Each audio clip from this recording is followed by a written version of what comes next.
తనపై ప్రజలు పెట్టుకున్న నమ్మకాన్ని నిలబెట్టుకుంటాను అన్నారు చంద్రబాబు. గత ప్రభుత్వం హయాంలో తిరుమలలో అవినీతి జరిగిందని చంద్రబాబు ఆరోపించారు. పరిపాలనలో ప్రక్షాళనను తిరుమల నుంచే ప్రారంభిస్తామన్నారు. మంచి వారిని రక్షిస్తూ చెడ్డవారిని శిక్షించాలని దేవుడే చెప్పారు అన్నారు.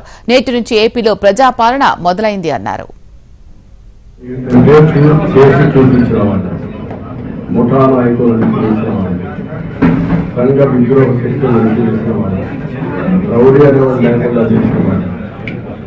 వైరస్ కంట్రోల్ చేశాను.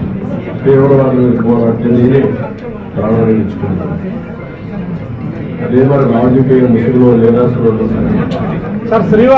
గుర్తుపెట్టుకొని నేను ఒకటే చెప్తాను, ఎవరైనా సరే నేరాలు చేసి వేరే వాళ్ళని తప్పించుకోవాలనుకుంటున్నారు. సార్, శ్రీవారి ఆలయం ముందు తమరు మాత్రం గతంలో రాజకీయాలు మాట్లాడకూడదని చెప్పారు. గత 4 సంవత్సరాలుగా విపరీతమైన అటువంటి నేను కూడా ఇక్కడికి వచ్చినప్పుడు ఓట్లు అడగడానికి కూడా వీలు లేని పరిస్థితి.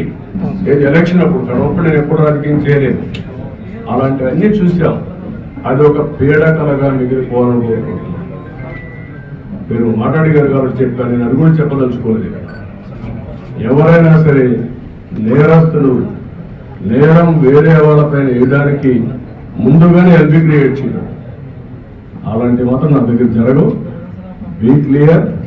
ఎవడైనా సరే నేరస్తుల్ని నేరస్తులుగానే చూస్తా. రాజకీయ ముసుగులో కూడా వీళ్ళు నేరాలు చేయాలని మనం కుదరదు. So one last question sir, TTD అంటేనే ఒక ధార్మిక సంస్థ, but suffering because of commercial చేసే కదమ్మా, కమర్షియలైజ్ చేశారు. వెంకటేశ్వర స్వామి టెంపుల్కి వస్తానే కొండెక్కతానే ఏం కనపడాలి? మీకు పవిత్రమైన భావం రావాలి. ఈ పవిత్రమైన భావం రావాలంటే ఇక్కడ అడుగున ఆ పవిత్రమైన భావం రావాలంటే ఆ మూమెంట్ కనుక క్లీన్గా ఉండాలి. భోజనం కూడా, ప్రసాదం కూడా నీట్గా ఉండాలి. విపరీతమైన రేట్లు పెంచకూడదు. వెంకటేశ్వర స్వామి దగ్గరికి వస్తే దర్శనం బ్లాక్ మార్కెట్లో టికెట్లు అమ్ముకోకూడదు.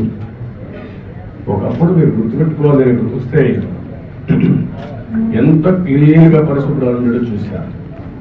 నేను కొండపైన పెద్ద ఎత్తున గ్రీనరీ పెట్టి, పెద్ద ఎత్తున ఔషధాల ప్లాంట్స్ అని పెట్టి ఇక్కడికి వస్తే లైఫ్ పెరగాలని ఆలోచించాను. అలాంటివన్నీ కూడా మీరు గుర్తుపెట్టుకోవాల్సింది. ఒక డిబేట్ క్షేత్రం చేయాలంటే ఆల్ ఆస్పెక్ట్స్లో కాన్సన్ట్రేట్ చేయాలి. అదే చేశాం. ఇక్కడ ఒక దాన్ని ఏమన్నా నాకు అర్థం కాదు, కానీ ఒక వరస్ట్ ప్లేస్గా తయారు చేయాలంటే ఏ విధంగా తయారు చేయాలో అన్ని తయారు చేశారు. ఎవరైనా మాట్లాడిన లెక్కలేతనం వచ్చేది. గంజాయి, అన్యమత ప్రచారం, లేకపోతే లిక్కర్, నాన్ వెజిటేరియన్, విచ్చలవేతనం, ఇష్టానుసారంగా వీళ్ళ యొక్క పైరులకు కేంద్రంగా తయారైపోయింది. వెంకటేశ్వర స్వామిని ఊరు తిప్పేశారు. మీరు గుర్తుపెట్టుకోవాలి, దేశంలో ప్రతి ఒక్కరికి ఒక ఆలోచన ఉంటుంది. ఆలోచన ఏంటి?